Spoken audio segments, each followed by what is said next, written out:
Well, hi everyone, and welcome back to Reflections and Real Talk. I'm Judy, and today we're diving into one of the most powerful and honestly one of the most misunderstood tools in personal finance. Health savings accounts, or HSAs. Now, most people think HSAs are just something you use to pay medical bills, but that is a huge understatement. Today, I'm going to walk you through what HSAs really are, how they work, who qualifies, and the triple tax advantage strategies most people miss, what you can and cannot spend on them, and long-term care, and this is a big one, insurance premiums, what works and what doesn't, the biggest risks and downsides, and how to model everything in Boldin. And I've created a free downloadable HSA guide for you so you don't have to take notes. Also, a quick tip, use the chapters to skip around and feel free to slow this video down or speed it up. Let's get into it.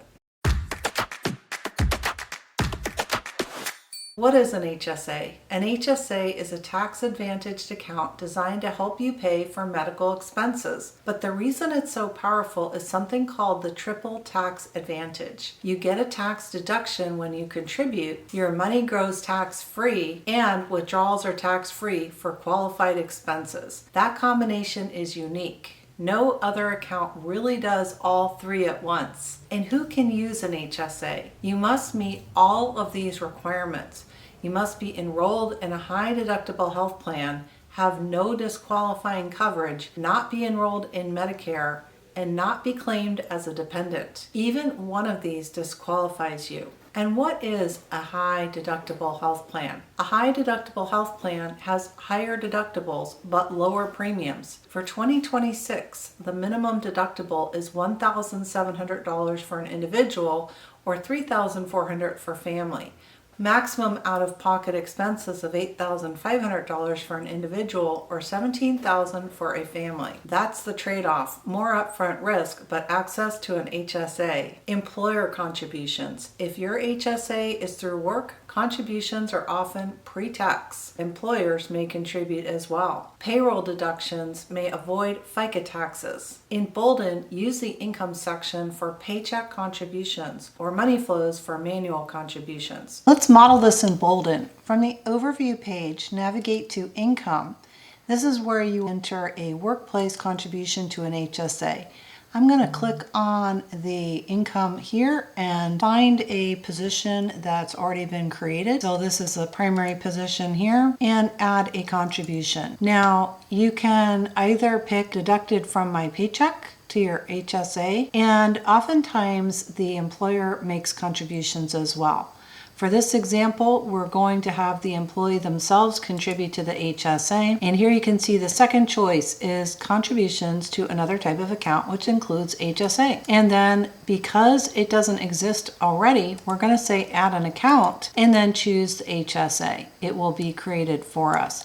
And keep in mind that those HSA accounts are held in a specific type of custodial or trustee account.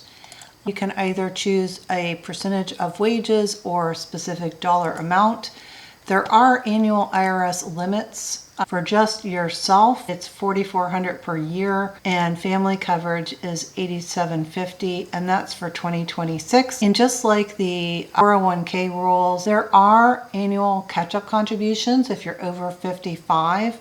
So translating that into monthly equivalents for a family, it would be $729.17 a month for the total of $8,750, or with a catch-up contribution of $1,000, an additional $83.33 a month. But you can also just round it up what you'd like to budget for that year and save. Now go over to assets and debts. This account is listed right here. Now, since we've just started those deductions, you can see it has a zero balance. There are two strategies to utilize your HSA funds: spend versus invest. Most people spend their HSA immediately, but here's a smarter strategy. Pay out of pocket and let it grow. Why? Because there is no time limit to reimburse yourself. You could pay $2,000 today and let your HSA grow for 20 years. And withdraw $2,000 later tax-free, and that's powerful. Here you must use the receipt strategy, sometimes called the shoebox strategy. Here are the rules. The expense must happen after the HSA account is opened. The medical expense must not have already been reimbursed elsewhere, and you are responsible for keeping the documents. You could keep it in a shoebox or a file. With the strategy, you're basically building a future tax-free withdrawal bank account exclusively for medical expenses. And what exactly are the qualified expenses?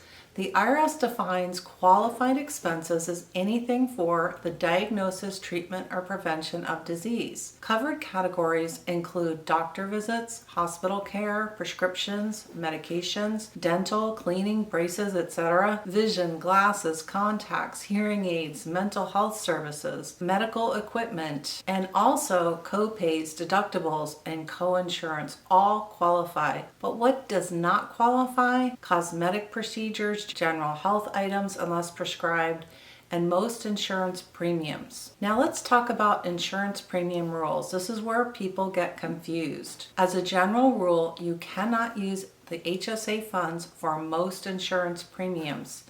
Here are the exceptions. You can use HSA for COBRA coverage, health insurance while unemployed, and Medicare premiums after 65. Long-term care insurance, but note there are limits. Next, let's talk about long-term care in detail. This is one of the most valuable and overlooked uses of an HSA. Here's what is covered. Long-term care insurance premiums. Those are allowed with IRS age-based limits. Medically necessary long-term care services, nursing home care, and assisted living, the medical portion only, and in-home caregiver services, chronic illness care, but you must meet the IRS definition of medical necessity. What is not covered? Room and board, such as housing costs, general living expenses in assisted living. This is a big distinction. Only the medical portion qualifies. And why does this matter? Because long-term care is so expensive, HSAs can help cover those costs tax-free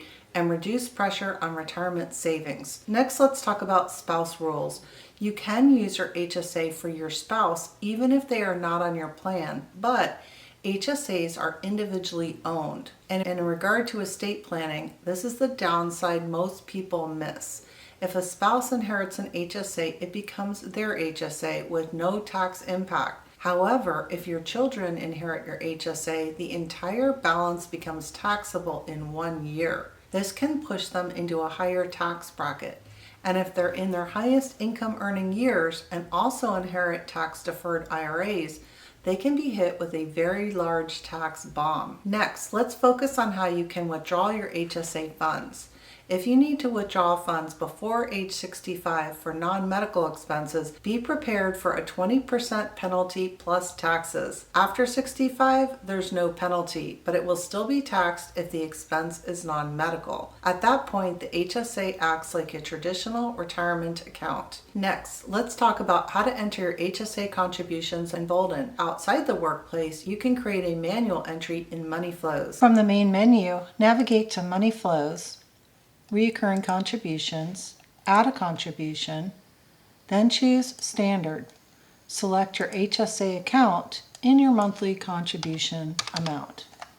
Enter a start age and a stop age.